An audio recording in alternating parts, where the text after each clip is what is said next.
আসসালামু আলাইকুম। কোরআন ও হাদিস অনুযায়ী কিয়ামতের বিবরণ নিয়ে আজকে আমরা আলোচনা করব, যাতে মানুষের আত্মজিজ্ঞাসা, ঈমান ও আমলের গুরুত্ব ফুটে ওঠে। ভিডিওটি অবশ্যই শেষ পর্যন্ত দেখবেন। কিয়ামতের দিন এক আত্মার যাত্রা। রাত গভীর, আকাশ ঘন অন্ধকারে ঢাকা। হঠাৎ এক বিকট শব্দে সমস্ত দুনিয়া কেঁপে উঠল। পাহাড়গুলো তুলোর মতো উড়ে গেল। সমুদ্র উত্তাল হয়ে আকাশ স্পর্শ করল। আর মানুষ হতবিহ্বল হয়ে এদিক সেদিক দৌড়াতে লাগলো। প্রকৃত কাঁপুনিতে এবং পাহাড়গুলো ভেঙে পড়বে চূর্ণ বিচূর্ণ হয়ে। সূরা আল হাক্কা আয়াত 4 থেকে 5। মৃতরা কবর থেকে উঠে পড়ল। কেউ একে অপরকে চিনছে না।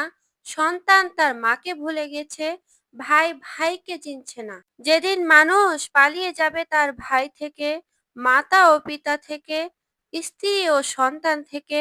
সূরা আবাসা আয়াত 34 থেকে 36। এর মধ্যে ছিল এক যুবক, তার নাম ছিল আলিফ। সে ছিল একদা এক গুনাহগার, পরে তওবা করে সোজা পথে ফিরেছিল। কিন্তু আজ সে আতঙ্কিত, কারণ জানে না তার আমলনামা ডানে আসবে নাকি বাঁয়ে। মহাসমাবেশে লোকজন একত্র হলো। আরশের নিচে সূর্যকে 1 মাইল দূরত্বে রাখা হয়েছে। ঘাম মানুষকে ডুবিয়ে দিচ্ছে যার যার আমলের পরিমাণ অনুযায়ী।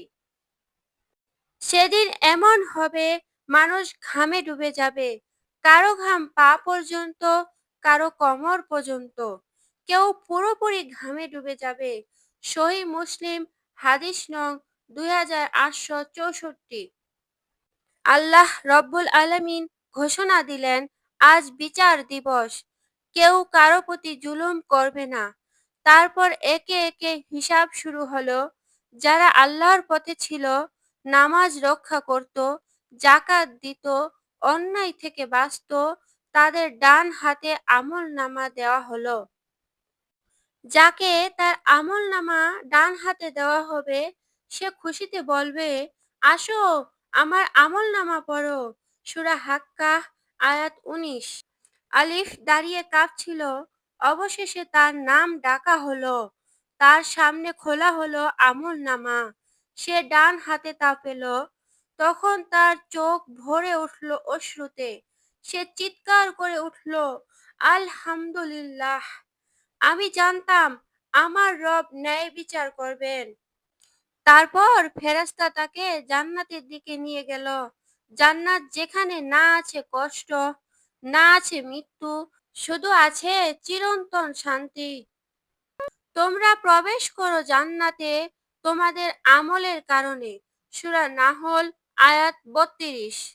অন্যদিকে যাদের কুফর ও পাপ পূর্ণ ছিল, যাদের নামাজ ছিল না, যাকাত ছিল না, গীবত ও জুলুমে জীবন কেটেছে, তাদের বাঁ হাতে দেওয়া হলো আমলনামা। তারা চিৎকার করলো, হায় আফসোস! যদি আমলনামা না দিত, যদি জানতাম না আমার হিসাব। সূরা হাক্কাহ আয়াত 25 থেকে 26। তাদের জন্য অপেক্ষা করছে জাহান্নাম। আগুনের শিখায় পোড়ানো হবে তাদের। পানি চাইলে দেওয়া হবে ফুটন্ত পানি। এই গল্প কল্পনা নয়, এই দৃশ্য কোরআন ও হাদিসের প্রতিশ্রুত। কিয়ামতের দিন সত্য, এবং আমরা সবাই তার দিকে ধাবিত হচ্ছি। প্রত্যেক প্রাণীকে মৃত্যুর স্বাদ গ্রহণ করতে হবে, এবং কিয়ামতের দিনে তোমাদের পূর্ণ প্রতিদানে দেওয়া হবে।